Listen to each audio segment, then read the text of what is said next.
Good morning, good morning, good morning. Welcome to the Reach Podcast Show with LeVar Ellis. You are now tuned in to another magnificent episode of I'm Tired, I'm Fed Up, They Don't Understand. And today we're calling it Breaking the Cycle. I got two of my boys up in here, family basically, and we're gonna get to some topics and we're gonna get to some information that, people may want to talk about and haven't talked about. But the whole point is we're trying to reach a whole generation of young men and help them understand the life that they don't have to choose, and put them in a better position right now.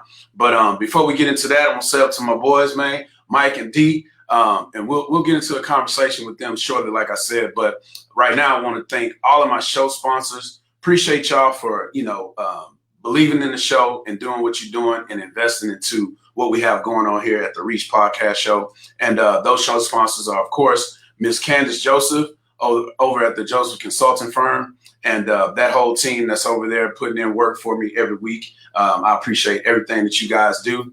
And then also the World Youth Foundation is definitely family. I appreciate all the plugs and all the attention that you bring to not only myself, but also the community. So I appreciate everything that we do as a whole organization.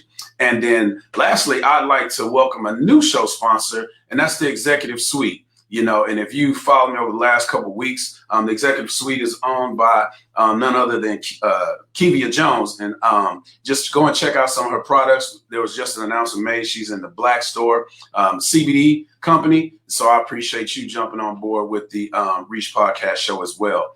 And so just to keep it moving, this show today, like I said, is going to bring a new perspective to everything that we've talked about in the past. And again, the whole topic is I'm tired and I'm fed up. And so what today is going to be about is just some things that these young men have experienced in their life, things that they're tired of seeing from a perspective that will probably be different from a lot of the viewers, depending on your lifestyle and your life's path. So without further ado, I'd like to introduce one of my boys, Mr. Mike. Go and tell the people who you are, man. How you doing? I'm Michael HOSEA Sr., originally born in Austin, Texas.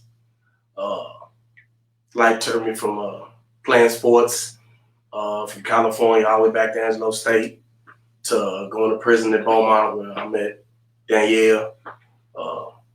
Then I ran into his brother Var, and so I'm here now. Absolutely, man. I appreciate you being here. And my man, family, man, D, introduce yourself to the people, man. It's me, DANYELL. Like the majority of everybody in the city.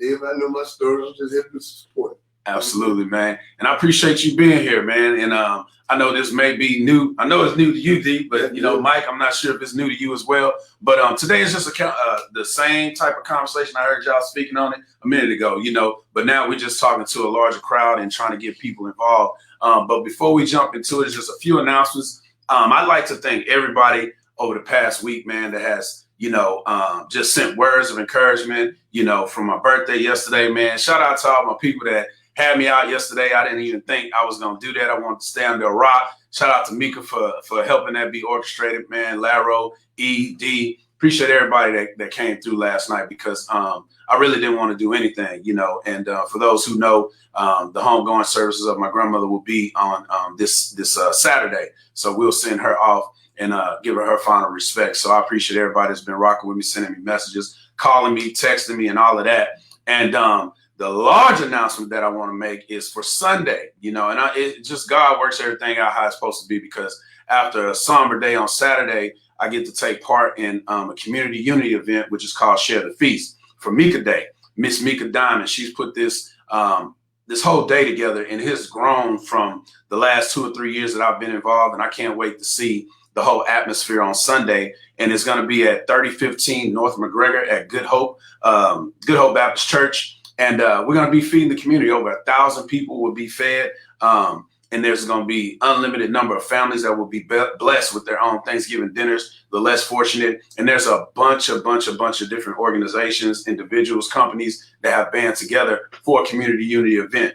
And so you guys get out there. If you want to volunteer, if you just want to take part in the event, we will be again at 3015 North McGregor at Good Hope Baptist Church. And I think we're going to be out there from 9 just until the event is over, and I think that'll be about 1 or 2. So it's going to be a great, great, great day in the city. And salute and shout out to you, Mika, for this day, and that's honoring her brother who had passed away. And so it's just going to be a marvelous event. So we, it's a good thing to take something that is makes you sad to turn it around to be something that's actually just giving life to the city, because that's really what it's all about. So I definitely want everybody who's watching this show to do something to get involved with that, whether you're donating, whether you're coming out to volunteering, or if you just want to come to see, and then maybe you'll decide that you want to be part of that. So definitely on Sunday, get with us over there. So just jumping into it, man. How y'all boys feeling, man? You know what I'm saying? We're not out drinking. We're not doing all that. We just kicking it. So I want this to be a situation where y'all feel most comfortable, man. But Mike, I'll start with you. I know you gave a little bit about, your background, how you came up. And so one of the things I would say is, what is, if you could just summarize it, and then we'll get into it. Because like I said, the name of the show is I'm Fed Up, and I'm tired. They don't understand. So when you think about that, and then also we're breaking the cycle. So when you think about that, what is one of the things that you would say you're tired of, and you're fed up about it, that whether it's the young men, whether it's the parents, that they just really don't understand, man? What is one thing you'd like to talk about? The first one would be, it's always a choice. Mm-hmm. See, I grew up in circumstances that most people wouldn't understand, because I grew up in the neighborhood with the people that I was raised with. And we all grew up from the sand line. We all went our separate ways. Mm-hmm. So it could have easily been me on one side of the fence instead of the other, but I was a straight A student playing sports. Mm-hmm. So I was ahead of people, especially in basketball more than football.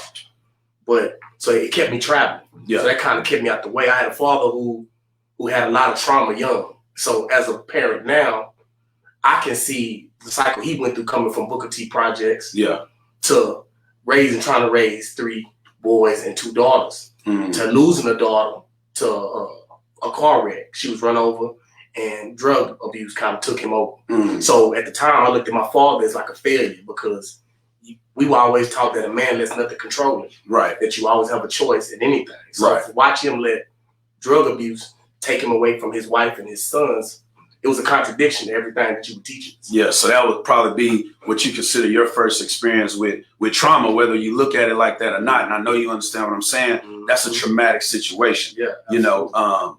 So man, I definitely understand that. And as much as you want to speak on it, so that people understand where you're coming from, what was your time frame that you spent locked up, and just explain that whole situation in short, and then it'll make sense to the people while we're talking about what we're talking about. Well, I started touring with it like for play, I call it, because it was kind of jail, slap on the wrist, couple of days when I was about 19, when I first came home to visit from California. Yeah. After I was shot, I left Texas and went to California to try to kind of flip my life around and give myself better options. But my mother's illness brought me home. So we'll say I started around 19 or 20. I caught my Fed bid in 08. That's when the Fed bid started for everybody on my case. It was 40-some people. They split it, put my brother at the top of it. They gave him 324 months. He's still serving it right now at Bastrop Federal Corrections. So by the time I left, I got to Beaumont Medium in 09, we were already coming to be locked down. Mm-hmm. So it was a culture shock for me, coming from dealing with people from a city. Most of us know each other, grew up playing sports against each other, but never had to fraternize with each other. We never had to really deal with each other other than what's up, keep pushing. Yeah. So now we're in a car. Yeah. I'm accountable for them. They're accountable for me. Now, a lot of these dudes, I didn't like them personally. But at the end of the day, I'm seeing that the culture here is you stick to your own and you protect your own. Mm-hmm. Mm-hmm. And everybody has to be from a certain cloth. So if you're not, you're going to be run away. Right. I can understand up top in these terms of, because I wasn't a prison person. Yeah. I was a street dude by force. I was an athlete by nature. That's my natural thing. Play sports.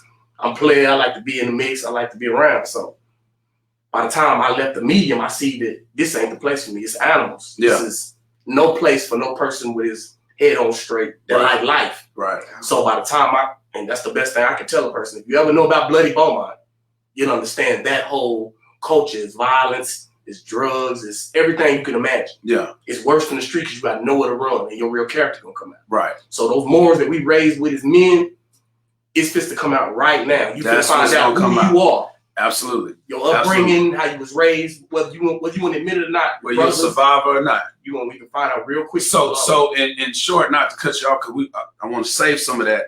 How long were you locked up in the feds? I was locked up from 2008 to September 17th when I was released from the halfway house. So roughly 9 years and change. 9 years. And somewhere along the line, you met my kinfolk, Danyell. I met him when I first got to the low. Okay. So a different culture. Absolutely.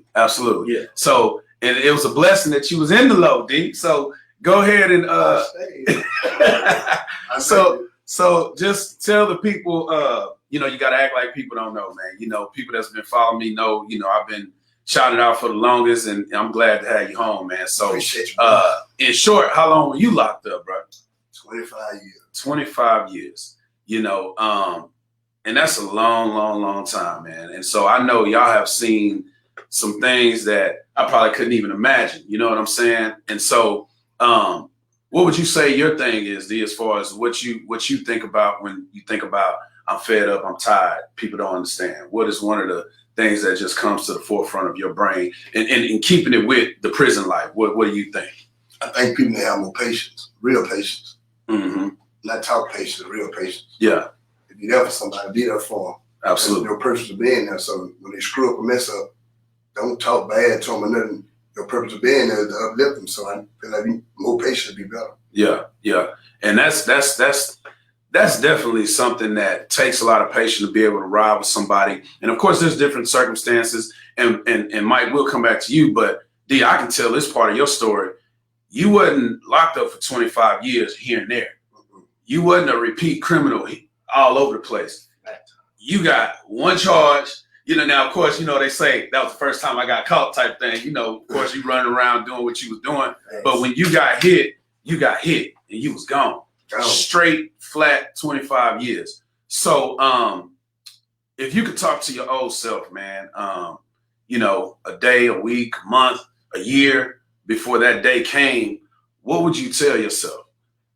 Stay being me, because I swear, as bad as it sounds, I needed it. Mm-hmm. You know what I'm saying? Mm-hmm. I growed a lot. And if I wouldn't never went, there's no telling me. I'd have went somewhere else. You know what I'm saying? It's just a grave on the jail. And I'm glad you brought that up for everybody that's watching. And man, if you guys have any type of comment, anything you want to input or answers that you may want to know, we're talking to two individuals that's been locked up for at least a decade of their life and lost time. And there's 1,000,001 questions that can derive from this whole conversation. But, dead or in jail, is that what you believe now is the real result of living a street life? Do you believe that that's what it is? That's 100%. Okay.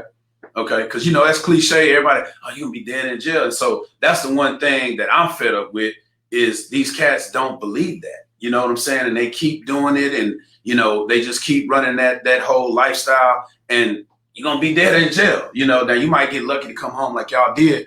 But, what's the benefit? Like, I'll start with you. You said you grew a lot. What do you think is a few things or the main thing that you learned about yourself or helped you develop to be the person you are today, to be a little bit better? Well, you was reckless, boy. You family, that boy. I was. You know me. I didn't. It helped me check my attitude. Yeah.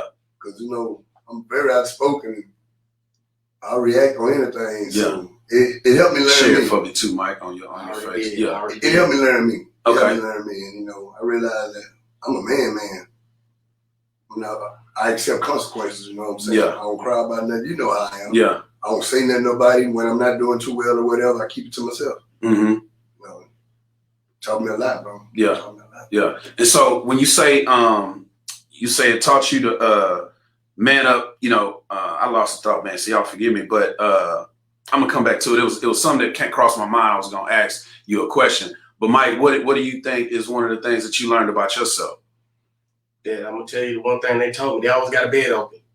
So when it's like Motel 6, they keep the light on. Keep the light on. And me being the first time a convict, like being convicted for a crime, I went to prison, like Danyell, it taught me that even though I was a college student, even though I only needed a semester to graduate, they'd rather have young black men and youth than the older ones. They'd rather send you to rehabs and other places where you can go and benefit from being helped with your addiction than they would guys like us.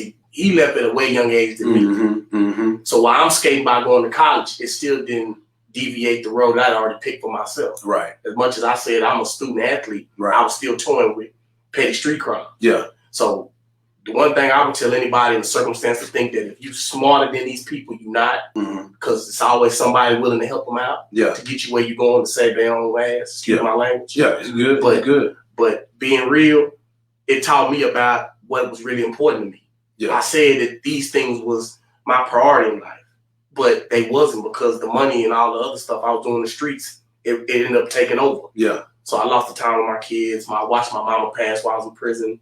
You know what I'm saying? I got 2 brothers in prison that I can't see right now. I got strained relationships with the people that I was accustomed to being with the most. But now as we grow up every day, we don't even talk no more. Yeah. And it's more me than them, because I see the shenanigans and the toying with it. So I can't afford to put myself in circumstances that'll send me back to prison when I already know what they did to me for other people. Right. See, people know my case. No, I didn't go to prison for me. By the time, and hold that. Yeah. Because I want to give you the road. I want to give, if y'all don't mind sharing. And again, I know a little bit of it because we found, but I want you guys to be as honest and be as open and transparent as you can, because when I tell you this is going to help somebody, it's going to help somebody. And that's the whole point of the show. So D, I'll start with you, because you were young, you know what I'm saying? So it ain't a really long drawn out. My story. But tell your story, like if you could shorten it up, kind of like, we know you was in the game, we know you was messing around. And then I want to give people perspective of your weight or your rank in the street, if you will, or if not, if that ain't important, that's cool. But talk about where you was at and what you was doing and when you went into prison, man, just to let people understand, because it's some people doing it. Well, it was a culture shock. Okay.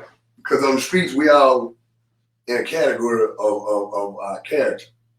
And, we out there fighting, shooting, whatever, by any means necessary. So when I come to jail as a youngster. Move your mic for me too. Just turn it all the way out. When I come to jail as a youngster, I was shocked to see some of the guys I know in the street, or some of the guys I heard about in the street, applying and going with the rules in jail because they was afraid of commissary and day room time, and it messed me up, because I was like, this is what we do in the streets, this is what we do here, so don't stop. And just to see at the end of the day that they put you in check mentally. Throw me off. They steal your mind from you. No, it just mentally, they put you in check. Out there in the street, you're an animal. Can't nobody take you don't listen to your parents.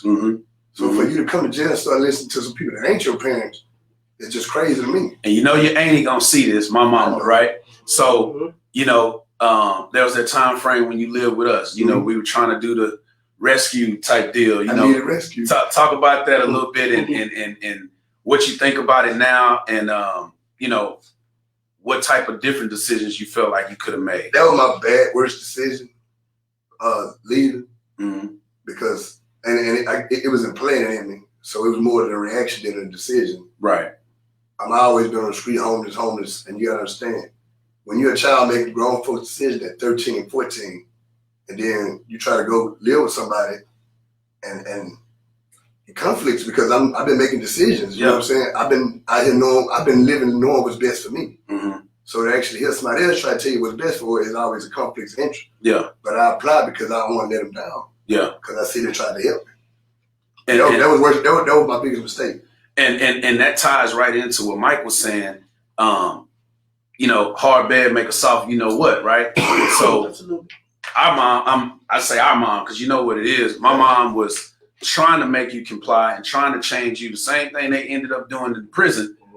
You had a choice to do it, and we choose to do, because of course there's things that I've done and we all do, and people that's watching, they make the wrong decisions because they not even processing where you're gonna end up, and then guess what? You ain't got a choice then. You know what I'm saying? Absolutely. Go ahead. If I can speak on that though, my terms, it ain't that you just making choices to have fun. Yeah, no. But these life choices. If you've been living on the street or standing at the bus stop, you ain't got nothing to eat. You know what I'm saying? You either gonna lay down or try to figure out some type of way to take care of yourself.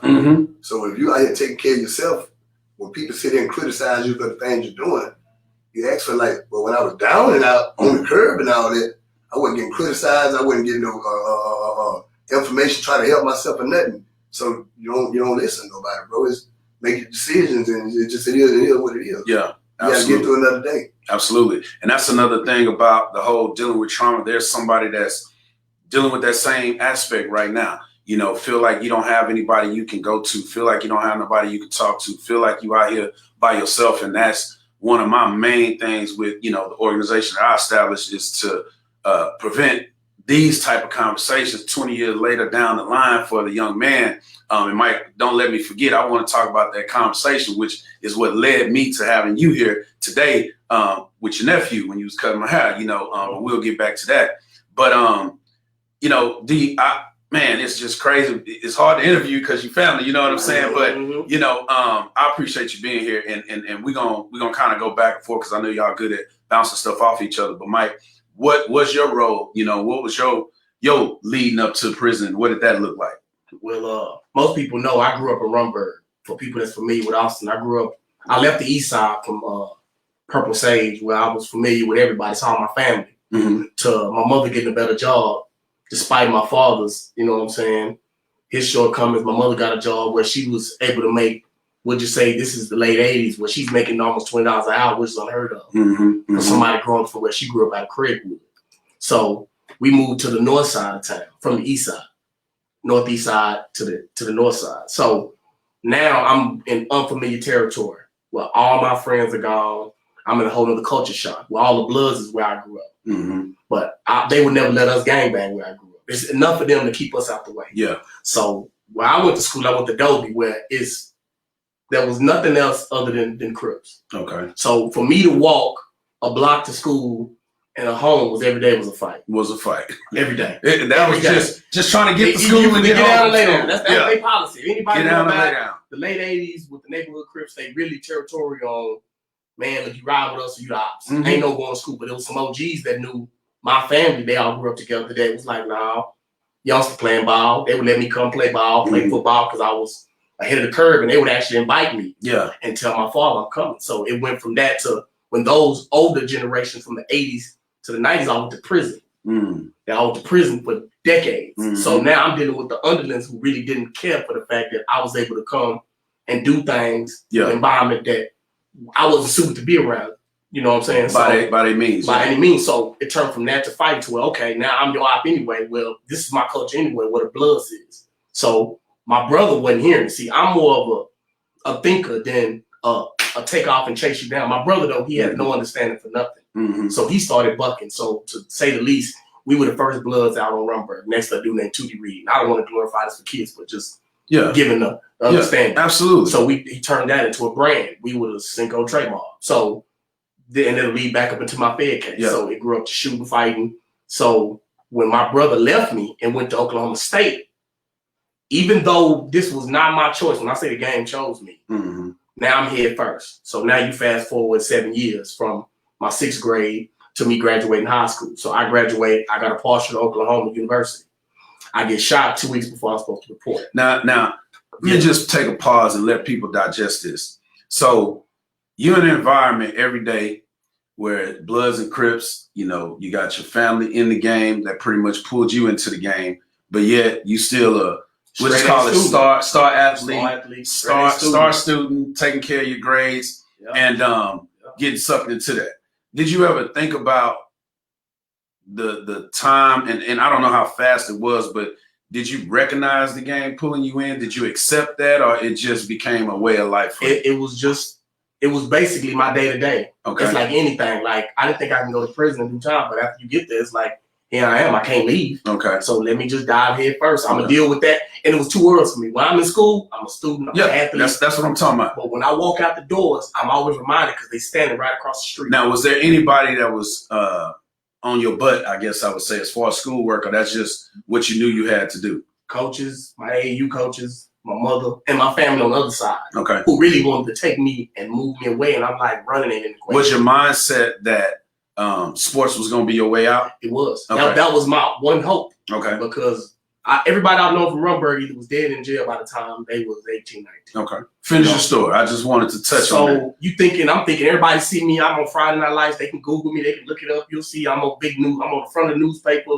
You got UT and I'm on the front of the KVU, the Austin newspaper. Yeah. You know what I'm saying? Beating the #1 defenses. I'm doing all that. Basketball, I come from football. I'm first team all district, honorable mention, all Syntex. So I'm playing multiple sports. I play football, basketball, track, and baseball. So I play every sport. Yeah. So that was my refuge, I say, to keep me away from Rumberg. Yeah. Rumberg is there. I can't, that's more one of my conditions. And it's something we'll get to how I'm talking to my kids about my 3 C's. What I understood from what prison gave me. So I get shot. I think it's over with. First thing in my mind, man, it's over with. I can't play ball anymore, man. I'm finna die here. Somehow, God bless me. Somebody was praying for me. Somebody was praying for me. Because, you know, a couple is getting shot like that. Point blank range. Prayers of others, man. I'm living off the prayers of somebody else because when I got shot at point blank range, I got hit 3 times with a 45. So even the police, when they came, they looking like it can't be you. They looking for the other one. They looking for my brother. He's untouched. They let 40-some rounds off in front of my mother's house. All the shit we had been into, I never thought it would be that way. Yeah. I thought I'd be more likely to die from a car wreck than getting shot because it just didn't sound right. Right. Well, my father, I got an offer to go where my brother was. He had left Oklahoma State and went to California. The coaches there was like, man, we taking all Texas athletes. So like Otis Neal and Xavier and some other people that was from Austin and around that area, we took like 17 dudes who went to California. We got to play ball at San Bernardino Valley Junior College. At the time, in the 90s, there was the #1 junior college in the country. Yep. The most winningest football coach. And Ron Smith told me, look, you're a good athlete. Get yourself together. You're going to play here. You're good. Went there for 2 years, but my mother kept bringing me home because she's sick. My mother had brain tumor by the time I was in the 6th grade. Wow. Young lady, never smoked, never drank. And she gets cancer. And I'm like, it don't make sense. Why God? Why God her? God, me, my daddy, my brothers, we deserve it. Yeah. But why her? Why her? So it always kept me pulling me back home. No matter what happened. When she called, I'm flying. I got to go, coach. I'll be back. I'll fly Friday or Saturday after the game. Immediately after the game, be on the flight. Monday morning, I'm back for my first class, back to practice. So irregularly. And it caused a lot of confusion with me. But it wasn't no telling them about my baby. Right. You know what I'm saying? Right. So I left there. After I left there, I came home. I just said, I'm going to stay with my mama. A guy named Willie West called me. He was a senior when I was a sophomore in high school at Reagan. Well, I don't know what they call it now. I don't remember that foolishness they call it now, but back then it was Reagan High School. He told me, look, bro, get out the street. Him and my cousin Otis Daniels, I can't forget. My cousin Otis Daniels, he pulled him to the house, and we sitting out here. Now, it ain't me and my brother no more. We got 20, 30 little dudes out here. Right. So it was really like Iraq. You come and pull up in front of my house, and anybody from Austin will tell you, it's 20, 30 dudes. Everybody got a pistol in hand because they know 2 blocks over this way, the top of the street, the down the street. Anybody can pull up at any time after I got shot. So ain't no more guessing no more. Yeah. It's full head of steam, no brakes. He come get me like, bro, you got to get out of here. This ain't you. They called the coach. I sent a tape. And I told God, if this is meant for me to go to school and get away from this, because by the time I left and came back, now my brother, he's super on. You know, I come back, he 500 blends on 19.5 blades with Dreamcast and screens. And I'm like, man, what the hell? We gang bang the big money now. Huh? Yeah. So I'm like, oh, Lord, I done walked out of the frying pan into the fire. Bro. Yeah. But it was like, okay, cool. Walked up, gave me some money, bought me some clothes. Like, don't worry about it. You good now. We finna do this. I'm like, all right, damn. Everything I avoided, I'm on it. Yeah. Now, did he glorify that to you, or it was just, hey, bro, I'm on, I'm taking care of you? Nah, he said, man, bro, I'm on, don't worry about nothing. If you want to go to ACC, you go to ACC. Because my brother, whether people know it or not, my brother was smarter than me. See, my brother went tested. The first time he took the ACT and made a 22.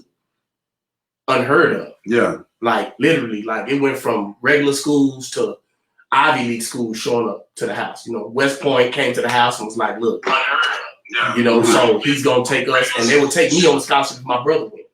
Like, walk in. And it was kind of crazy to see that. But because he's always had a keen intellect. So I learned a lot from him on survival, just watching the way his mind worked. And most people know my brother, they'd understand. So he told me, man, don't worry about nothing. If you want this, you can. If you don't want it, you don't have to. He said, I forced this on you young, so you better protect yourself. Right. Now we older. One of us got to be here for mama. Yeah. You know what I'm saying? If something happened to me, you got to be able to take care of mama. So he showed me the hustle if something happened, so I'd be able to help the family if I need to, because we ain't never had a father. So my brother took that father role on young. Yeah. And it really messed him up. I can say it now from a psychological standpoint and an emotional standpoint. It was hard for a kid, 10, having to stay at home and raise 3 other brothers and sisters. Right. And in your mind, you have to be a parent. He's having to do the discipline. You have to do the cooking. Because my mother's at work 16, 17 hours a day. My daddy's in the streets. When he comes home, he's on binge mode. He the head of the house. You ain't nothing, on that kind of time, territorial time. So it was more, his discipline seemed more out of anger than love. Right. So it turned my brother to an animal. Like, he don't want to be touched, he don't want to be talked to. So back to that point, I prayed on it. And I gotta stop you right there, hold your point, because again, I like to pinpoint. There's so many different things that you dealt with. Indeed, we're gonna talk a little bit more about your story too, because people have to understand that when you're going through traumatic situations, you might not even realize it because it's just everyday life. You got a mom that's not there because she's working. That's a traumatic situation because she can't give you what you need. You got a dad that's coming home angry, getting upset with y'all, doing whatever he's doing. That's a traumatic situation. Your brother is trying to do what he can do, but he ain't grown per se, and he's raising y'all. That's a traumatic situation. And what led you in, y'all have actually two different stories as to why y'all ended up in the pen, which is what I'm trying to pinpoint too. So people can understand, man, you can come from anywhere, and end up there. And it's all about adapting and understanding the whole process. But go ahead and finish, and then we're gonna talk about your story too. Well, Willie West, it was like, for me, I always believed in threes. It could be bad, it could be good. My mother came to me and was like, baby, what you gonna do? I said, I'm probably gonna go to ACC. She said, that'd be good, baby. Go to school, get you a couple classes, and go and finish your degree. You already got 2 years out the way in San Bernardino. I had been taking night classes in high school. I was already taking college classes by the time I was in the 9th grade.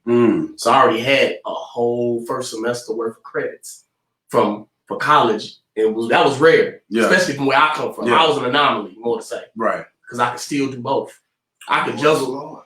You know what I'm saying? So Daniel used to always tell me, Mike, remind me of you, man. Boy, smart, man. And it was nothing. And you telling the story, things he told me that I'm seeing it now. Why he say what he say? I'm different. I could go be a full-fledged on some gang banging time. I could go to any court, basketball, football field, and tear your ass up, or go right into a class and sit there like a nerd and write everything down fast and walk out and go to sleep. Right. So I was taking half day class by the time I was in 10th grade. So it was, school was easy for me. So that's the only reason I stayed. Okay. I didn't get bored because I had football and basketball. Right.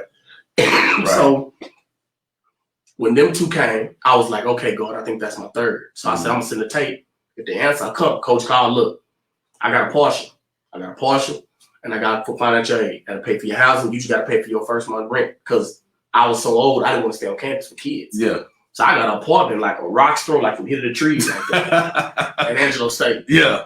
Yeah. Me, the guy, Willie West, and the other dude who called me. So, but my little cousin, oldest Daniels, he was still like a freshman or sophomore. I think he was a freshman, sophomore, one of them, because we got a big gap between our ages. So it's funny, us playing together when I was the big homie. So now he's a big dog when I get to school. So I'm like, yeah, that's what I like to see. Right. You do what you're supposed to do. Get to campus. I stay on campus for a minute.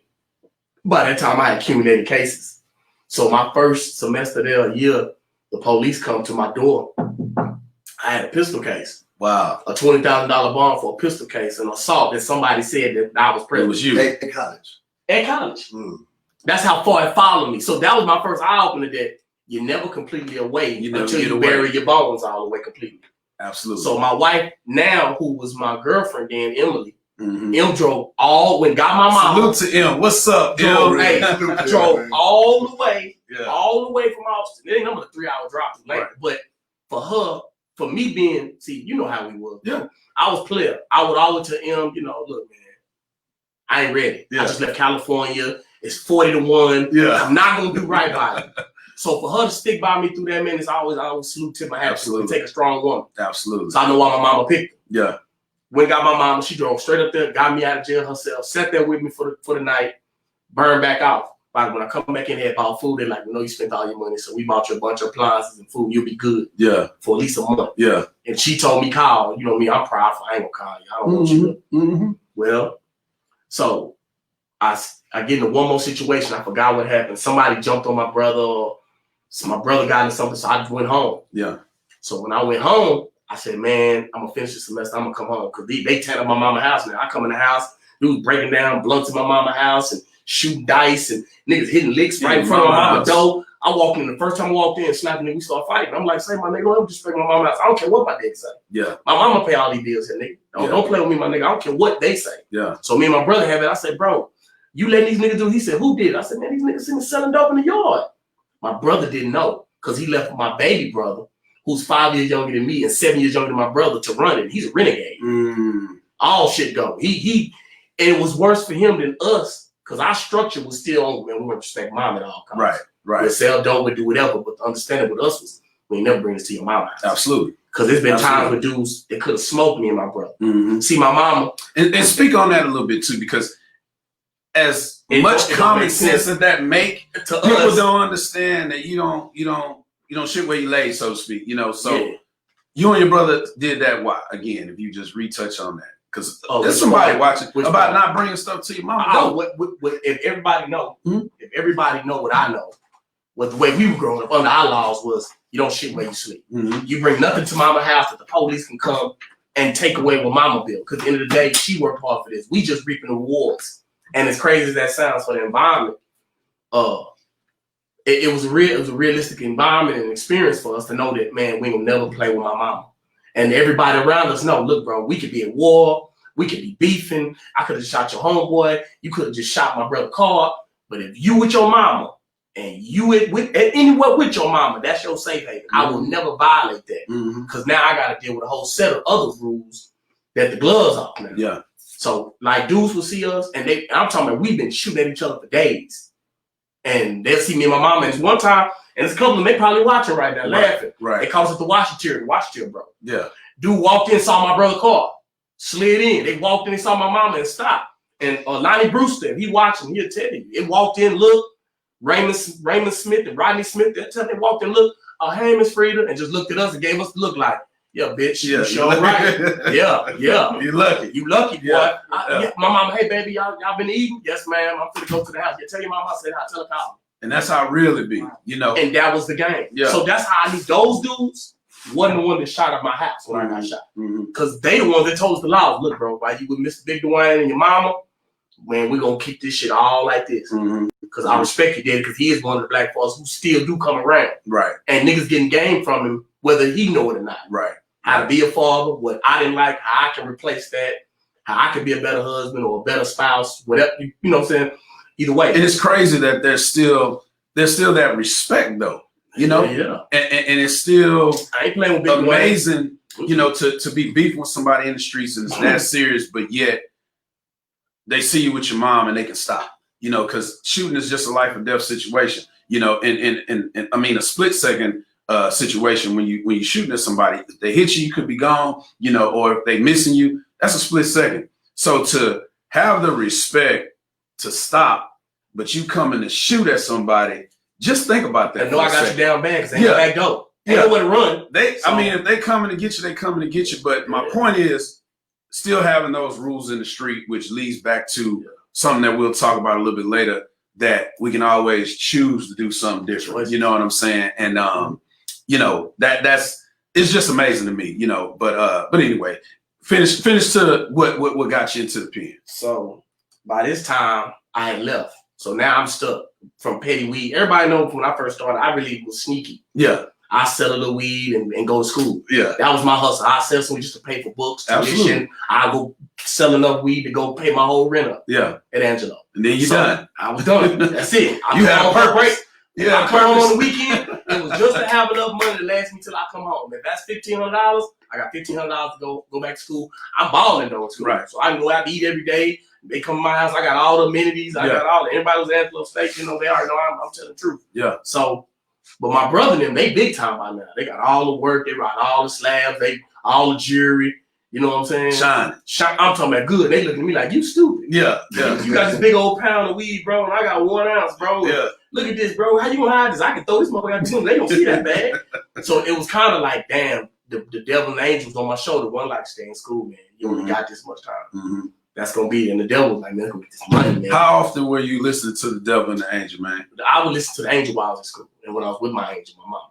Okay. When mama leave, my brother got me. Yeah. Anybody know me, man. My brother, if he jumped through through the little hole in the wall, I'm gonna say, man, I can get through that too. I don't give a damn. I'm gonna skin myself You up. ride with big bro. No, head first. No blind understanding. You know so I guess the thing I would want the listeners to get from that is, how do you view that now? I view it as stupidity. Okay. And it wasn't no leader at the same time. I was raised from my mama, whatever your brother said you do. Yeah. So I was We get it. It's somebody out here that don't from get a it. young age that because I was being raised by my brother, while my daddy was going through his shit, that whatever my brother say, go for it. And my pops told me, follow your brother's play. Follow your brother. If I don't care what happened, y'all better bring y'all ass home. Police come get y'all, they come get y'all from here. But y'all go and bring your ass home together. He fight, you fight. He argue, you scream. Yeah. You know what I'm saying? If he swing, you wrestle his ass to the ground, y'all beat him to death. Come on, bring your ass home. And that logic was the logic that most kids in urban environments, that's what we went through in the hood. So you know, better not come home crying. Where was you at? What did you do? Your feet ain't dirty. You clean. You whoop your ass. Yeah. So now looking at it, it was blind loyalty. It was like I was loyal to a fault and I was loyal to the right thing, but absolutely the wrong thing because that's the choices I'm talking about. Right. No matter what my brother said, I was supposed to still be like, man, that shit wrong. He done gave up. I still can do this, bro. I'm here. I still ain't got no felonies. I ain't got no record. I could walk by the police. They waving them. They still know my name. So let's jump to that moment, man, because I'm listening to the story and you shining in your own right, and your brother definitely shining in the streets. I would think, did he ever talk to you about wanting to be in your position? Wanting to be in school, having a real future? He had a daughter, young. Okay. So his choices was once he left school, he got a family now. Okay. So it's like, man, regardless of everything going on, he trying to take care of mama, his girl, and even when I was in California, he trying to get his daughter was there. He trying to get the immediate. Trying to get the immediate. And was still a super athlete. Like, even he could sit out for a whole year, bro, and still come do the bench press 225, 30 times. Wow. Still go out there and do a 40-inch vertical. He still shoot fast. We still do everything. Still do like nothing. That was his God's gift. And they were a little more gifted than me on that side. I got to work a little harder to keep up, but I'm gonna work your ass. Right. I don't care how long. Right. I'm a dog. I'm a dog. I'm a hunch. I don't care. So, what was that event that hooked you, man? The event that hooked me was when I came home and he told me, he said, "Look, bro, you sitting around here walking, you borrowing mama car. The shit you doing, bro, we ain't gonna do that." So he came to me and he gave me phone a baby. Hard. Here, I got a lick for you. Go hit it. He said, "Bro, that's gonna be enough for you to get you a car. And when you come back, I'm gonna give you something else. That's your money, though. Keep all your money. Go pay mama rent, though, since you staying over there." He said, "If I catch you with anything in mama house, I'm gonna fuck you around." I'm like, "You giving it to me where I'm gonna go?" He said, "I don't give a fuck if you out of the bushes. Because if mama come to me, I'm gonna get you, bro. They gonna know it wasn't me." And I'm looking like, "Nigga, you gave it to me. How the fuck you gonna, who I get it from?" Yeah. Everybody else too scared to give me something. They scared of my daddy. Yeah. Only ain't scared of him is you. So it's gonna come. He said, "Man, I don't give a fuck. You better deny it to the end. Okay. I don't want you to fuck with it. Yeah. But since you here doing it anyway, here, let me show you how to do this so you can be all right." Hooked me. Came right the gate, bought me a Lexus, put some rims on it, put some Lexines on, threw some bangs in it. When he went and bought me a piece, he got me a little spot. Like, "Here, bro, you go over here, just hold it. I'm paying the bill over. You go, that's your spot. Just go over there." So it's hard to resist that. About the bourbon too. It's hard to resist that. So this is when I first started, though. This when I was still fresh from school. So boom, this when I first came back from California. Yeah. So boom, I'm like, man, damn, this shit easy. This shit easy. Move. All I gotta do is stand out here. They gonna come right to the house. "Hey, bro, what's up?" I'm like, "Man, I'll meet y'all after school." So I can go walk, literally drive 1 minute, bro. I mean, as much shit can happen, as much as I'm at odds with these niggas around the corner, we got all the work. Yeah. So, and our work is better and it's cheaper. So it's like, either we gonna work together, y'all gonna starve. And we got guns too, so we got money. So these same dudes I was beefing with, we start working together. Like, we gotta keep these other niggas from over here. Because while we arguing with each other, the other niggas coming from outside our hood is killing. Because everybody know about Rumberg, it's $1 million block. All you gotta do is stay out there, and you super on. You can do whatever the hell you want. Problem is, they do vices twice a year. So that was my mind frame. Everybody know that I go to school, so they don't really see me. So I can come in and stick and jab and slide. That hooked me, though. That first time I went from 4.5, I was already on 18. I'm talking about like within a week from Rumberg. And I wouldn't sell no 1-for-1, just selling packs. And I'm giving way more than what niggas could get at the time, and way better. So they was like, "I'd rather fuck with you. Peter Ward be tripping. I'm definitely not fucking with Paul. Paul and Robbie. He'll fatten you up like a turkey and kid." Right. So that pretty much led me all the way. And I think that was my downfall. That was my moment in life where I had to say what I wanted to be and what I wanted to do, because I didn't have to. I could just went back to school. I already had $6,000 put up from financial aid. That was all mine. Yeah. So I really didn't have to. But it was hard coming home and everybody doing this and everybody, I'm looking like, man, fuck, man. I'm the only one. I'm looking that thought just came back to me. I'm gonna ask you the same thing, but that thought that I had was, you saying now we at that point where you had to make the decision, you know, and D, you said going to jail made you better. You needed it. That was the thing. You agree with that? Do you feel like, yeah, definitely for you. And that's what I want to come back to when you get to talking is, Mike, so making that decision, obviously you made a wrong decision because you ended up in jail. Was this during the time where you ended up in jail when you got the 9 years? Nah, this happened when I caught my first dope case. Okay. Because, you know, at the time, I could walk by. I could be dirty as hell and walk by the law. Right. They don't know me. Right. And the ones that do know me, they like, oh, yeah, he just plays sports. So again, and I'm trying to hold it, but Danielle didn't have a lot of options. You know what I'm saying? Yeah. You had different options. Do you feel like you needed jail, or you feel like you ended up there and you learned while you were in there? Do you feel like have you owned that was definitely part of your plan that you needed in your life? I didn't at first. I was blaming the niggas that told on me and my brother. I blamed on the niggas on my case for telling on me. Because at the end of the day, I had a superseded indictment. Right. Which means that these niggas was already in custody. And Babo and Tony Brown and Bob and Patrick Porter, dudes that was on my case, they could say I was the last one. Even Sky and all these other dudes that was already in custody know that I should not have been in jail, because I've been working for 3 years. This is how I come back. This is how you get your this is how you get what you got coming. This the karma. I got a job for 2-3 years. The case had already started. So when they came and grabbed me, I had been away from dope, been away from work. I'm a family dude going to work 10, 11 hours a day, 6 days a week. So when I showed up, I was like, I kept blaming. I thought about it. Damn, if I never sold these niggas no dope, if I never did this, they couldn't tell them. They couldn't lie. They couldn't do nothing. And my whole case was circumstantial around it. This is all my family. This is all my people. And I'm not, the names I'm using, I'm not blaming them for saying that they the ones that told, but the people on my case can corroborate that I shouldn't have been there. Shouldn't have been there. When I showed up, they was like, what the fuck you doing here, bro? I said, man, I don't know. And they're like, it's fucked up, my nigga. That's all they could tell me, man. It's fucked up, bro. They fucked you. And I kept saying later on, I saw them. I told them, nah, they didn't. I did that to myself. I did it to myself. Because if I wasn't fucking with the creeps, I wouldn't have had the goddamn bullshit to come with it. So, and all the shit that snowballed down there. You owned that in that moment, you saying? In that moment. That's when I owned it. When I realized it was me. And really, it was before I met D-Lo. Right. And it was when the last time I was jailed and everybody kept coming telling me, and I'm like, bro, I'm not blaming nobody, bro. Right. I'm not blaming nobody no more. Because at the end of the day, it's in the game. Right. And it took D-Lo to explain that to me. I'm like, bro, that's my whole ass shit. Ain't in the game. He said, why not? Robbing is, kidnapping is, murder is. All that's in the game when you're in the streets. This is the streets. This is what the streets is. That's why they make curbs. Yeah. That's why they make porches. So if you don't want to be in the street, you can stay on the curb like a good pedestrian and walk on the sidewalk. You ain't got to cross it to the grass, across the street to get in. And get into all the different options. You get into the wreck. If you walk in the street, you can get into a wreck. You can get hit. So with that point being made, I understand completely. It was my fault. God gave me all of the options in the world to be whatever I wanted to be. Right. And looking at his situation, hindsight 2020, I definitely had options, way more options than most people. Yeah. You know what I'm saying? So to summarize that, man, you know, out of respect for time is, you know, you lived a life where, you know, you had to make decisions that even the normal child wouldn't have to make, but you were in a position to where you could have became a star athlete, could have been playing multiple sports or whatever the case may be. Yeah. And it was family that not necessarily took you down, but your brother and his influence that he had over you, which a lot of people don't understand watching this, is that the influences that we put off on people is an important thing. Very important. You know what I'm saying? Words you say have power. Yeah.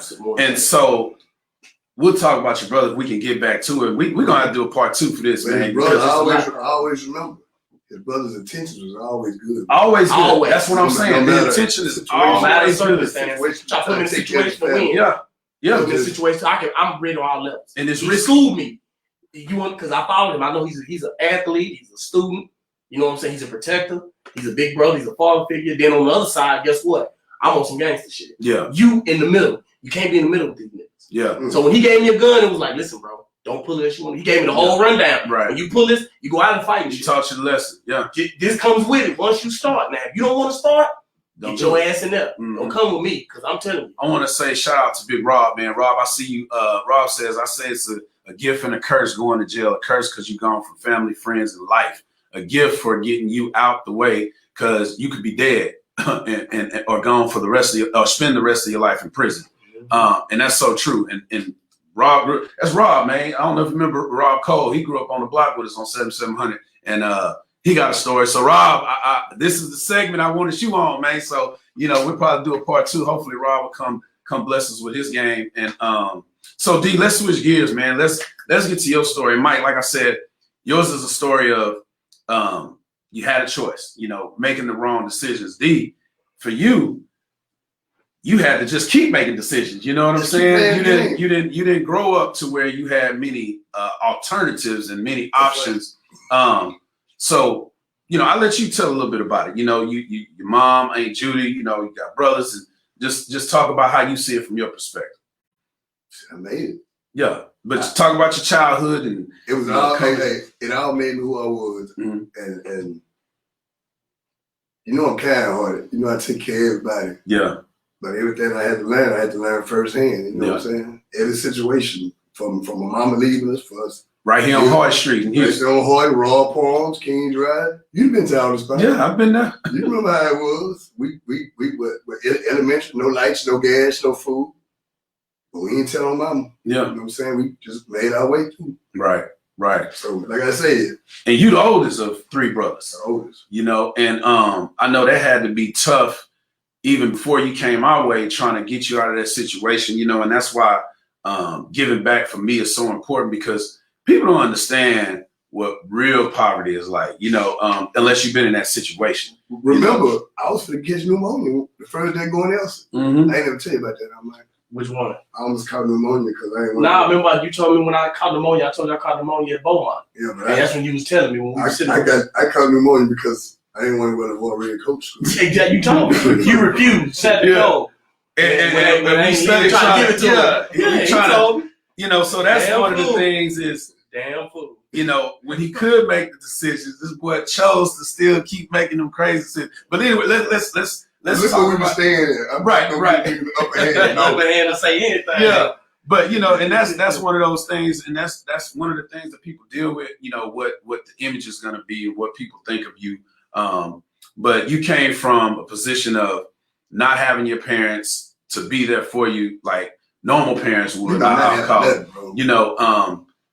Basically not having nothing. And I mean, there was times where even in my household, I had to choose who we could take care of because we couldn't take care of everybody. That's why we all call each other. All my cousins, for people that know, that's why I call them. That's my bro. That's my brother.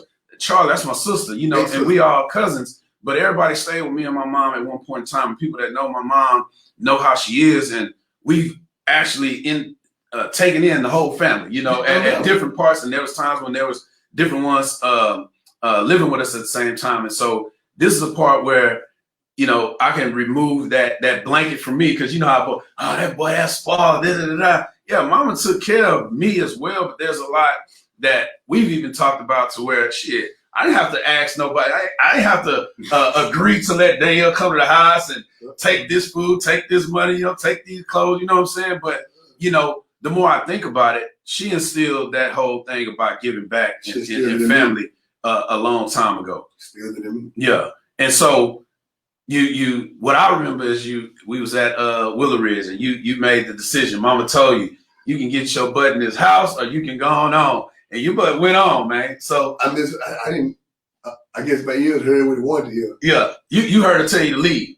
I thought I did. You thought that's what I'm saying. Yeah. You thought you did. You thought she put you out. I was embarrassed, right, from her, because I don't respect too many people, but I respect for him then. So I call my old character now. Right. And I still see it today. So when you left, let's talk about that life, man. Just, touch on a little bit what happened after that and what ended you up in jail. And man, you done a little bit of everything. So, just talk about what you want to talk about. I shouldn't have went back to Hardy where I was comfortable at. Right.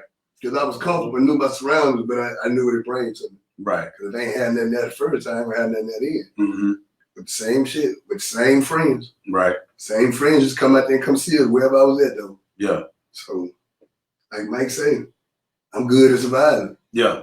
What was your experience though? What was the event like that got you caught? And I know it was a course of events, but I was just out of control, bro. Okay. If I wouldn't have went to jail for that, I'd went to jail for 7 more things. Right. I was just out of control. Right. And you know it. Right. You know it. Yeah, absolutely. So we talking, because I'm trying to paint the picture. I see you dancing around it, but we talking, selling drugs, guns, fighting. Well, I fought every day. Sold drugs in every school I went to. Yeah. Sold drugs at the job. Yeah. It was a way of life for you. Yeah. Oh, you understood. I feel like if I didn't get it, I wouldn't be able to get it. Right. You know what I'm saying? And I guess that messes with me now because I don't really depend on nobody. Mm-hmm. I depend on y'all, but yeah. I don't depend on nobody. And if I ain't got it, I'm cool with it. Right. Right. But I guess I was an angular boy. I tend to get out of control, and you know that. Mm-hmm. I influence you on a lot of things that you ain't had no business doing. Yeah. I'm like, you gotta do it. You know what I'm saying? Yeah. And my whole story, he knew it was wrong, but he was like, fuck. But see, the thing for me, my mom has been and has always been so strong as far as me and her go, that my stories, I tell a lot of people, there's things that she probably don't even know that we've done, that I've done, and not to glorify that, but it's that I still chose to make the right decision because I'm looking at it. My stories, I look at it and I'm seeing, man, I don't really want that, and I know if I go too far, and I've been blessed not to get caught in certain situations that could have held me in that, because again, D, with all the stuff you did, you got hit with the book, as they say, when you went to court. Talk about that for me. When you got jammed up, it was your first time going to jail. When I first went to jail and went to court and all that, I didn't think nothing of it. Whatever happened, I took it. You know what I'm saying? It wasn't until later on in my life that I thought about the situation. Like, I had to face every situation by myself as a child, grown man. Mm-hmm. I was shot up. I had to face that by myself. Didn't have no support. What I mean by that, you understand? Yeah, absolutely. Going to court, I'm fighting. I'm going to court at 18. They're trying to give me a life sentence. Mm-hmm. Ain't nobody there to comfort me. Ain't no other adults that are trying to help me. So I had to go through everything in life by myself. Yeah. But that I was thinking, you ain't it. You didn't make the call to her because I was embarrassed. You embarrassed. Just speak on that, because that's another thing. Even though it's true, you didn't have anybody there. You could have, but due to what you was doing, that led you to choose not to take that route. Which led to a bunch of they supposed to run stuff concurrent. They didn't. And we had to try to fight that. At the end of the day, I never planned on going to jail, no matter how wild I was out in the street. Right. Thanks. Never. So it's hard to have a plan B. You never. So when you say you never planned on going to jail, of course you don't. Are you saying you never thought you was going to end up in jail? I wouldn't. When I was out on bond, I still weren't planning on going to jail. I wasn't going to jail. Not me. Yeah. Why would I? No. Come get me. Yeah. Yeah. So now, but play two sides of it. Absolutely. So now we both in jail, right? Mm-hmm. Let's talk about that prison life, and what is your experiences? And I just want to lead to what you learned. Like you said, you didn't ever expect to be in there. Wasn't thinking you was going to end up there. I got there. Okay. Not only I was disappointed because I'm thinking I'm a real live gangster. And I'm thinking everybody thinking of that. But I was also disappointed because I fit right in. Right. No, I mean, like I fit right in.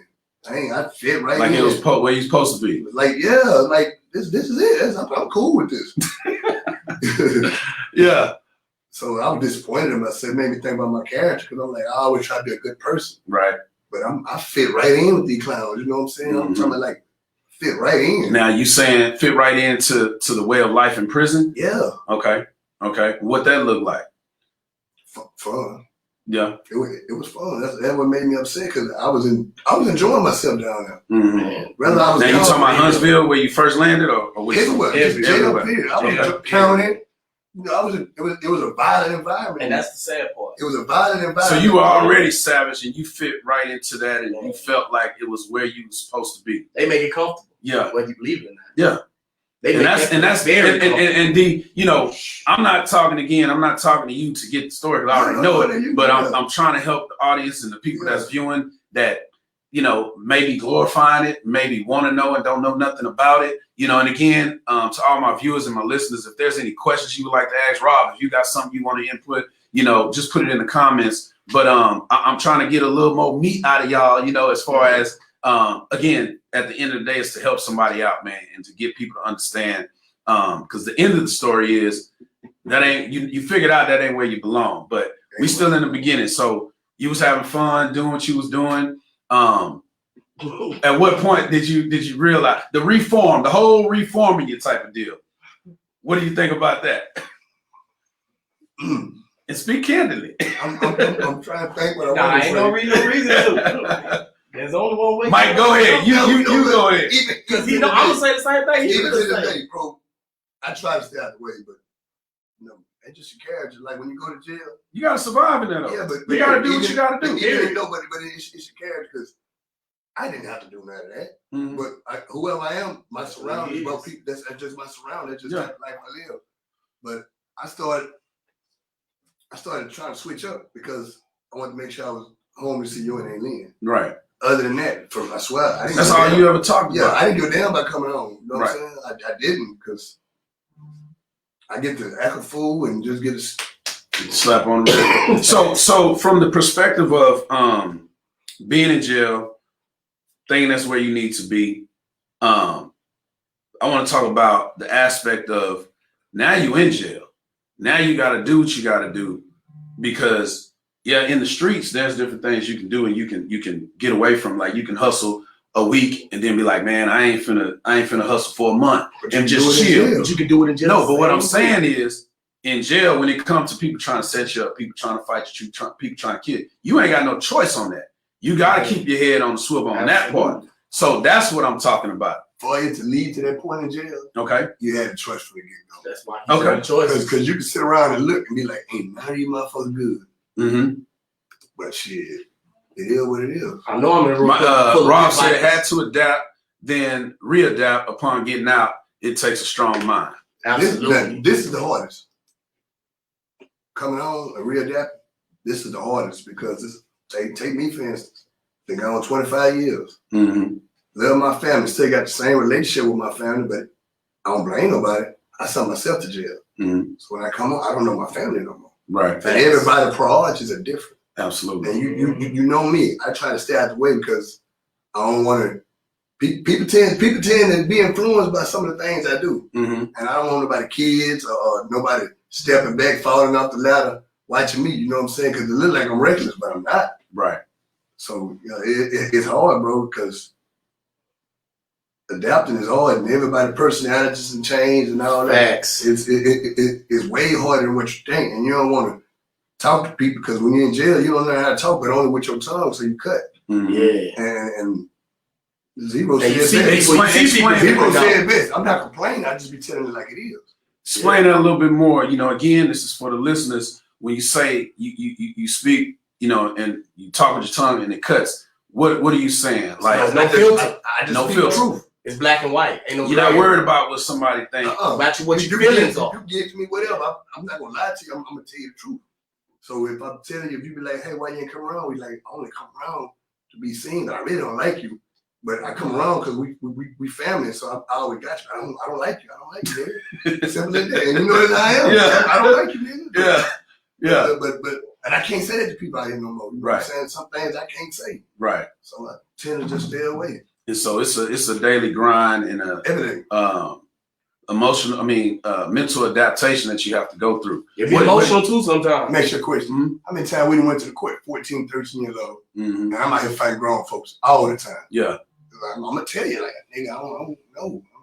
Thank you. Yeah. For me. You know what I'm saying? And I be trying not to revert to that shit period because I guess jail give you a sixth sense too, bro. You see things. You gotta get right away from it. Mm-hmm. You grew up in jail socializing, so you'll be a sociable person. So you're not camouflaged and you don't anybody know to talk. So you see some bullshit. Right. And that's the story that I'll tell you about later. Yeah. You can see it a mile away. You see it coming. And people like all them dudes that was introduced to us through Stacy. Remember, I was telling you like that's what I was getting ready to talk about. Like, bro. Yeah. So I want you to speak on it, and I was gonna jump to the Stacy about and even y'all. It's the same thing. That's what I'm gonna say. How we met. Stacy was first, right? Yeah. So in a jungle like that, right? How is it possible? And I mean, I know the answers again. I'm trying to word it like I think I should. How is it possible to create a real bond like that? Like Stacey is my bro now, you know, RIP to him. Because you told him about me, you told Mike about me. Now, you ain't got to be around for me to deal with Mike. You already know. When Stacey came home, you was still locked up. And he come home and I'm dealing with him, getting him every day, making sure he's straight. Same thing I did for you when you came home. And that's real.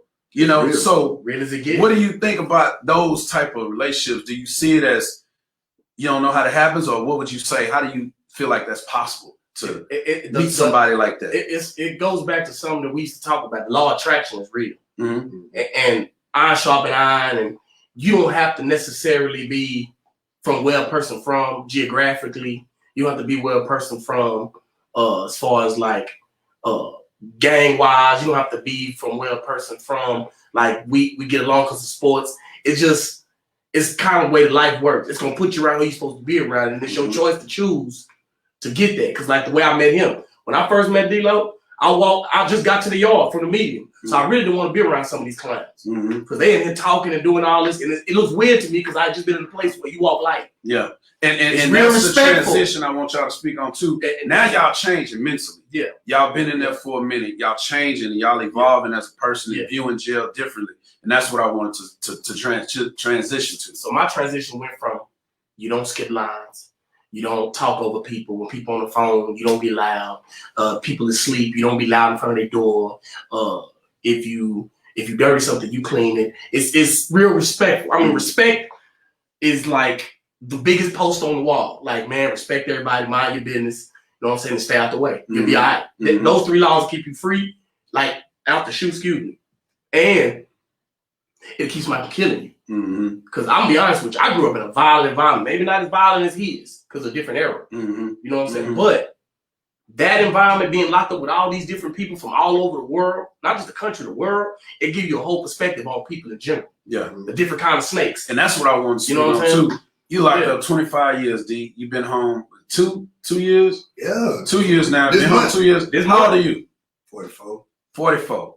44. Locked up 25 years of that. Mike, you how old? 41. Just turned 41. Locked up 10 plus years. I mean, that's a lot of time gone, man. But anyway, I just wanted to put that in perspective. Yeah. You know, to do 25 straight, I just got mad respect. That's why I don't cry. My time was nothing. When I tell people, man, I did an inkling to come in there, and I was crying at first about, man, they gave me 10 years, bro. My first time, I never did nothing wrong. Yeah. And then I walk into a nigga like this, and he like, I got 25. But he laughing though. Yeah. He ain't telling me how much time he got until we talking. Yeah. But he see me, I'm quiet, I'm just frustrated. And it's kind of fun. I go back to the story how I met D-Lo. I just got on the yard. That's what I was gonna say. Let me read this real quick. Rob said, jail grows you up. It can make you or break you. Your choice. Yeah. So let's talk about, want to pay homage to Stacey, man. So, you know, RIP to Stacey, man. You know, people that know me know who Stacey is, man. Kinfolk, you know, that was the nickname, AKA Southwest. Man, you know, and it's a trip to me that you, boy, I've been knowing you, of course, all my life. Been knowing you, Mike, for a minute. Solid as they come. Stacey, solid as they come.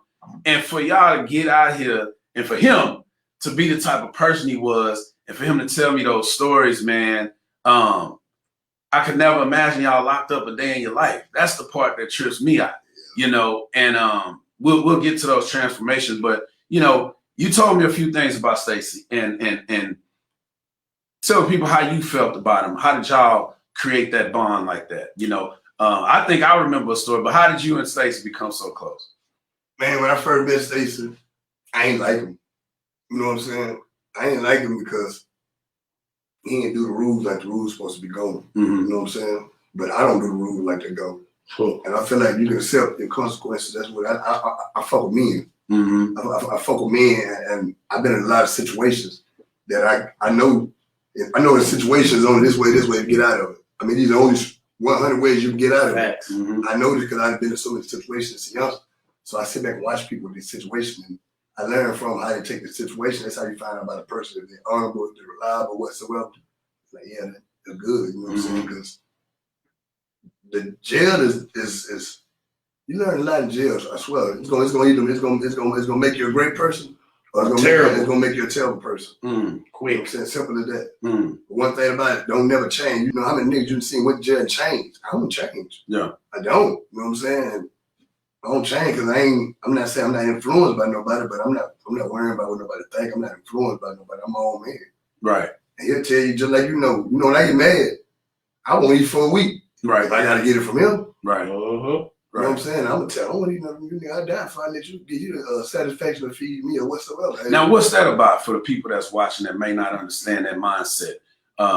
Why would you not if you're hungry and person trying to feed you? Selfish. Just selfish. You know that I'm just selfish. You got some growing to do still. Yeah, but I know he ain't done with me yet. That's the best thing. That's something I choose to keep. And you choose that. It kept me alive. Okay. I'm just selfish. And that's what I'm saying. So for you, not changing, not adapting to the rules that they were imposing on you kept you alive, is what you say. I mean, man, you done did, how long you did in the hole? I know I said so long. Yeah, 2 years. Got a case though. Nah, but see, because it's so crazy, is they locked me up. It used to be for discipline, you know what I'm saying? And everybody being there crack, taking their hair out. I'm in that motherfucker, I'm working out, rapping, I'm like, I appreciate you, man. I, you know what I'm saying? I couldn't have a lot of free time myself if y'all wouldn't lock me up here. Right. And I was serious. Yeah.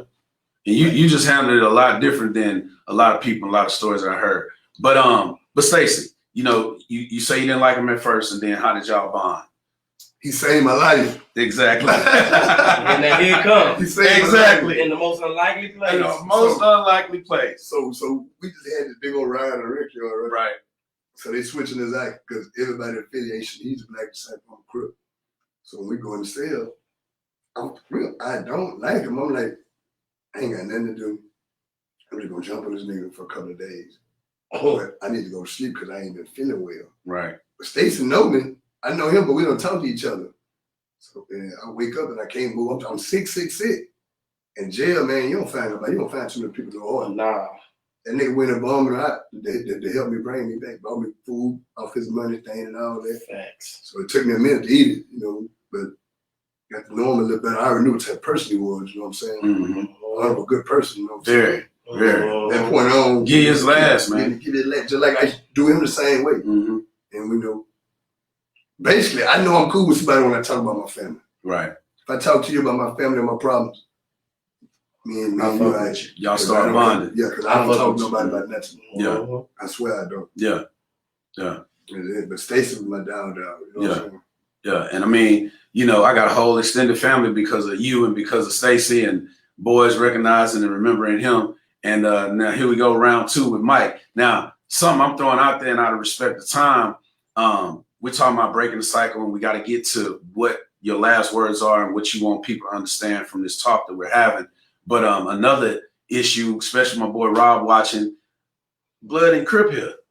That's what I'm getting to how we met. That's what I'm trying to get to how we met. You got a blood and a Crip here. That don't go together, right? So help the people understand. I sharpen eyes. I tell them how we met. Okay, but let me tell you something. When I stayed on Portland, then I hang with KP. Absolutely. I went out blood. Absolutely. Because I always feel like shit, they true fucking. Yeah. If whatever happened. Yeah. Absolutely. And that's what I tell a lot of people, like, it's crazy, but when D-Lake came around, don't play. You know what I'm saying? Like, it's just crazy. But we won't get into that, man. I had Marvin Jackson knocking out door. I was a big time nigga. Yeah. You come here. I'll be out there in a minute. I'll be out there in a minute. Yeah. You ain't talking about nothing. Yeah. You know what I'm saying? And that was the thing, it just depends on where you're from, on how you see things, man, and the decisions that we make over time. But again, I thank God for my family, you, Peanut, and the people I could look at and try to stay away. Even the cats I grew up with, even Rob and them, there's a whole story. I could talk about that, but I chose not to get into that. You know what I'm saying? I can still be cool. I can still be cool. But I wasn't let you do it. Bro, what did I tell you? I wouldn't sleep that night you and DeWan was in the video. Y'all nigga crazy. Yeah. But you know what I'm talking about. You told me about that story too. Yeah. But go ahead, Mike, tell them about the story. So I just came from the medium. I probably been there maybe 3 days. I really wasn't talking to nobody because it's just like the medium. You mind your business. Even though the dudes is from Austin, it was only one dude that was from my hood. Yeah. You know what I'm saying? Hey, T, man, he's still doing a bid, man. Come on home. So it's maybe 3 dudes from Austin. Really 3 dudes that I know for sure I can be around you and not get labeled a fuck nigga. So there's a few niggas from Texas. But it really ain't a Texas yard because we ain't got no table. They got niggas sitting renegade. Yeah. We got to go in there 7 deep and just hog the tables. Nigga, we sitting here. Get the fuck. You know what I'm saying? What y'all gonna do? We gonna boogie on that kind of time. So I get to the rec yard, right? So this was funny. I get to the rec yard and see he peeped me long before I peeped him. See, I was watching him because I'm getting his energy, but I'm like, man, who is this nigga, man? Yeah. Because he laid back, I'm like, he looked like a nigga, man, that grew up with me. Yeah. He act like somebody. I just couldn't put it. I watched it about 3 days. Watch what he tell you, Lord. Yeah. So look, so boom, I'm on the rec yard, we playing football. Now I can't play yet because I refuse to play with the child molesters. This dude, Brother Mike, man, and now looking at Brother Mike, man, Mike Anderson, man, if you listening, man, bro, man, he's a game changer, bro. I understand now. Yeah. He's from Bracewood. Okay. He was at the meeting with me, super happy. Mike who? Michael Anderson. Michael Anderson. From Bracewood. Anybody know? Super happy. Yeah. We got the same story. Played football, went to the meeting. Okay. Super happy. So, make the long story short, I refused to play with Mike Anderson because I found he had child molesters on his team. I'm like, listen, bro, I have a line. I'm already around dudes that told, been to court, came back. Yeah. Y'all ain't running them off. I got to live with these motherfuckers. Yeah.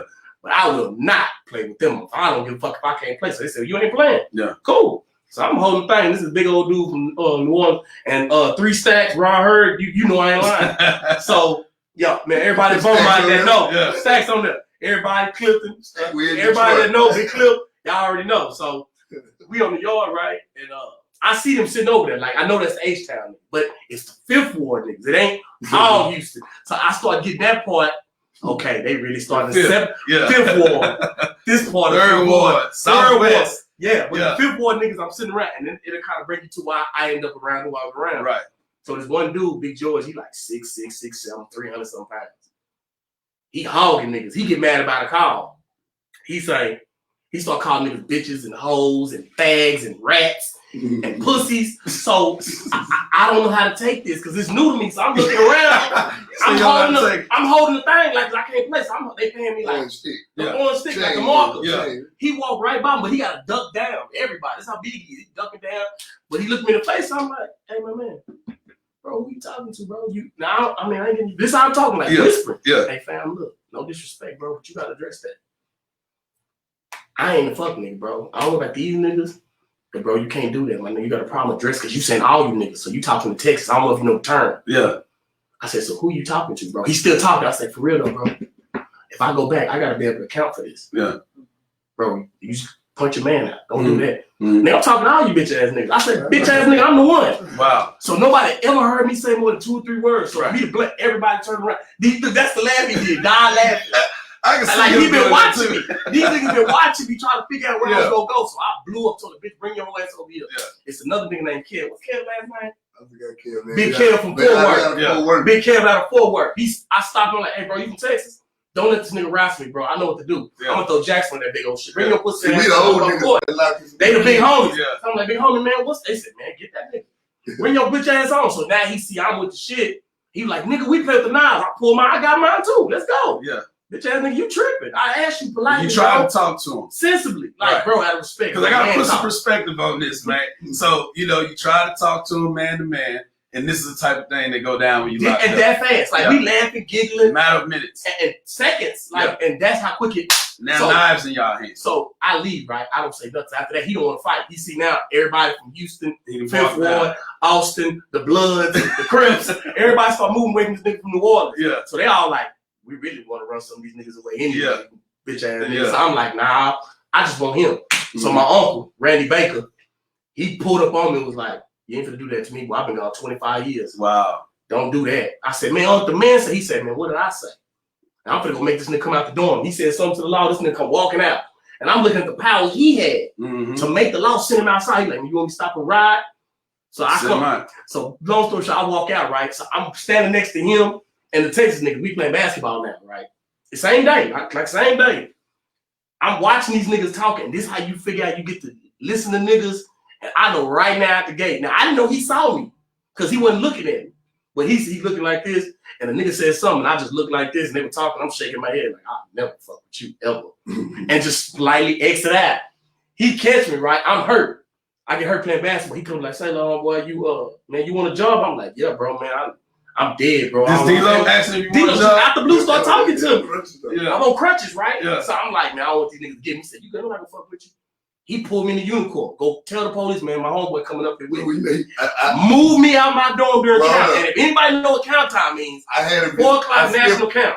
You do not move, nigga. You in your cell, standing still. That's a case you don't want. I put Mike in front of 200 people. There was a line where he moved me to the front of the line. They like, how the fuck this nigga get in here? That's my homeboy, nigga. Yeah. So now I'm over here. They like, man, I thought y'all niggas said this nigga from Austin. This nigga with all these 50-year-old niggas. They done moved their whole car up here to the unicorn. Yeah. How the fuck did how you get this section during 4 o'clock count? Right. When nobody moved, they called me HOSEA report to the unicorn dome HOSEA. So I come out with crutches. These niggas outside waiting for me. Yeah, nigga, we went down there. They down there with the law. The law's like walking by like, where y'all going? We taking HOSEA over. Right. All right, man, you gonna stand just going over there. They got the thing. They dragging my shit out. Somebody grab my shit. They took my shit.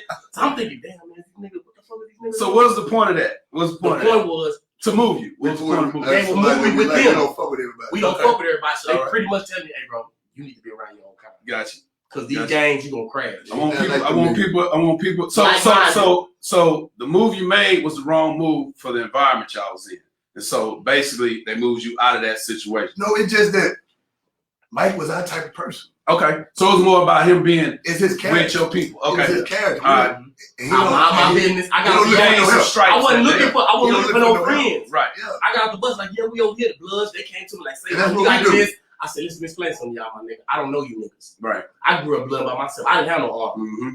You know what I'm saying? It was just me and my brother. Right. So any of you niggas feeling some kind of way, bro, we can go straight out here and get to it. Right. I'm with the shit. So let's go on that. We can swallow. Yeah. You ain't gonna tell me nothing, nigga. I'm 30-something years old. I ain't no kid. Yeah. I can't have no nigga 33 telling me at 35, nigga, what to do. You been there 7 years. Nigga, fuck you. Yeah. Bitch ass nigga, you know what I'm saying? I'm from Austin too. I'm on man time. Have y'all niggas take it. Fuck it. Yeah. You know what I'm saying? I'm fucking with Dallas, New York, New Jersey, Hawaii. If you a man, you ain't no punk, you ain't out here stealing and building cases and doing fuck shit, I'm gonna fuck with you. Right. To an extent. Right. I bid with you. But, and it's crazy that all the niggas in the world, so they telling me, bro, what the fuck is you doing? And I didn't know how fucked up he was until they came and said, I don't even fucked up. Yeah. What is you doing with this nigga? Yeah. Bro, what is you doing with this nigga with these niggas? I'm like, what niggas?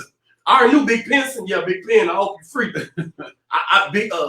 So I'm like, man, what's wrong with this nigga? So he come give you, this how he do. I already know the nigga solid, but he come pull me in the room, right? I've been there like a day, maybe. I give him some cookies. He say, yeah, let me get some cookies, bro. So when I come out the locker, he hand me his paperwork. Yeah, bro, read it. I said, bro, I already know your case. Man, read the shit. I said, I'm gonna give you my I don't want that shit. Read it. That's what you told him, nigga? Yeah, made me read it. Made me sit in there. This account again. He out of his cell. Yeah. In the cell with me. Making me read his paperwork, bro. I'm you in there bossed up. Yeah. I'm laughing at him. I'm like, all right, bro, what you want me to do? He's like, no, just let you know, bro, I ain't on the bullshit. Yeah. I said, I never took you for nothing. Yeah. So we start fucking around every day, like getting heavy. Every day. And that's what did. We've been together since. Like that's what niggas from his city that I know from a previous event. Yeah. They like stay away from the niggas. I got a call from the streets.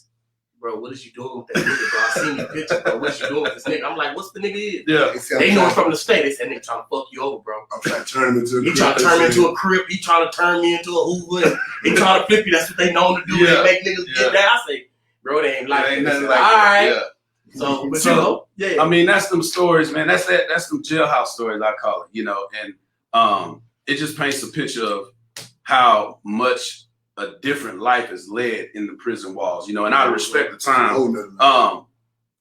My thing is, I thank God for it though, for that. Absolutely. Thank God for it though. You know, you didn't tell your story on what you did coming up, how you got there. D, you did the same thing. And then in this whole conversation, we get a little bit more free in what we talk about and how we talk. But ultimately, Mike, you got 3 boys. Yeah. D, you just been home a couple of years, so I know it's a different situation, though, kids, and it's tougher on you with the adapting. Mike, you came home first, you know, and it's crazy. Stacey came home first. Mike came home. I'm the reason why he in you. Yeah, and so Mike is leading a life. So what I want to ultimately do, Mike, is summarize everything we've talked about and act like you're talking to your son. What would you tell people just along the way? Which one? No, just in general. I would tell the same way I would say, like when he rocked. Like he was talking to your nephew. Okay, that type. I always use, and I hate to say this, I use both of our situations in the same way. Because like Emmett, my partner, my kinfolk, Emmett Woods, he was my Emmett. No, because I used to backstage, I used to cry to him about my sons. Right, bro.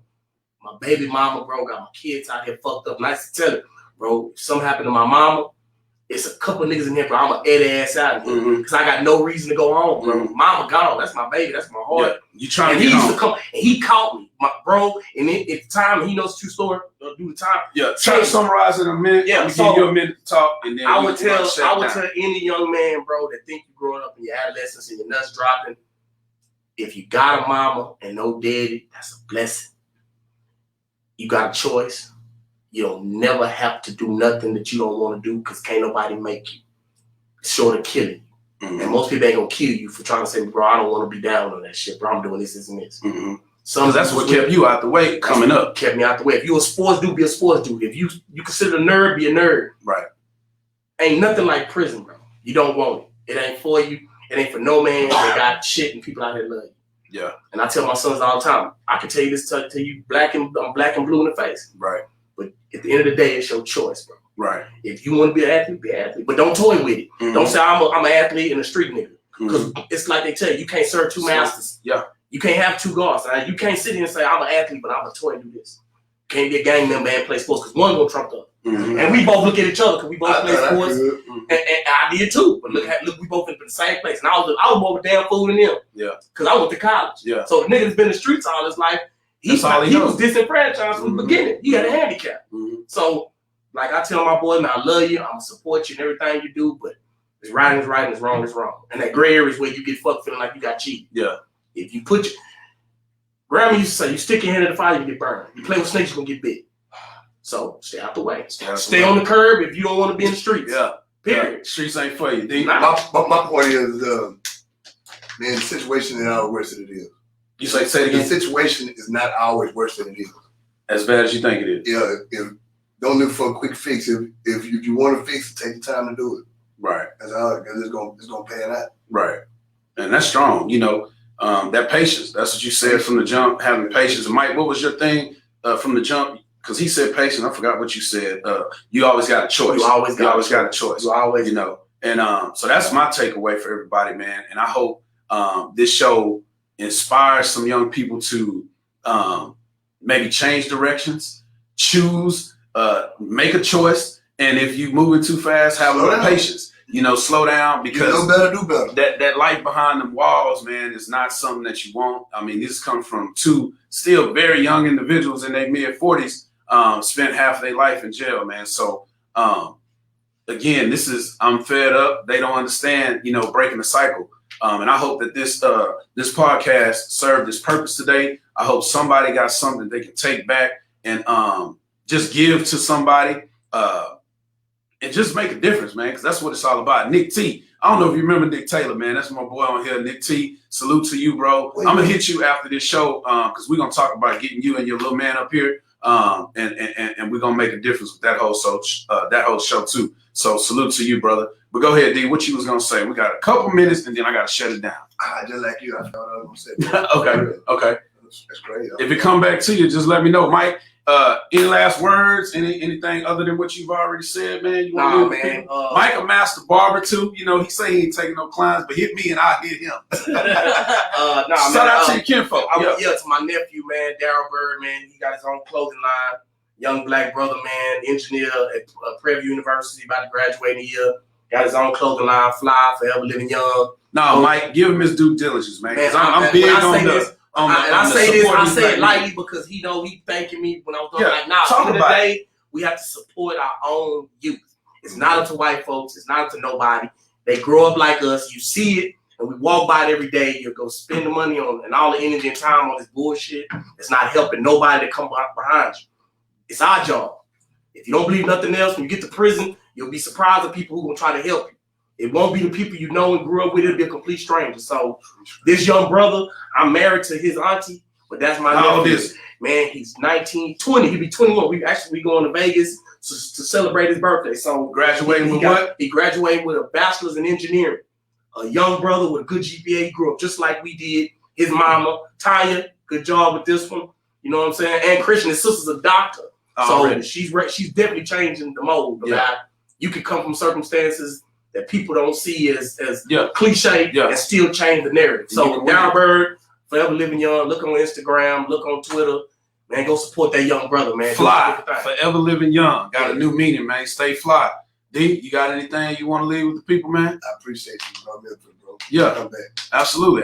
It's definitely gonna be a part 2. Big Rob, you're gonna have to come through. Maybe we'll talk about some stuff. And the ultimate thing that I want people to understand is unity, because we on this community unity kick this weekend, and again, come out to Good Hope Baptist Church on Sunday. That's a community unity event, and you got a Blood in the Crips sitting here. That was their lifestyle, ain't no gang banging and all that stuff going on. We talking about some young men that have transitioned and are definitely leading a different life, but when you grow up and you come through certain situations, it's some things you can't let go of, but they don't define who you are and who you're going to be. So salute to everybody that tuned in today. God bless. I hope you enjoyed the show. And it's the Reach Podcast Show with LeVar Ellis, where every show reaches beyond the ears of the listeners. We'll see y'all next week. And we need to go off like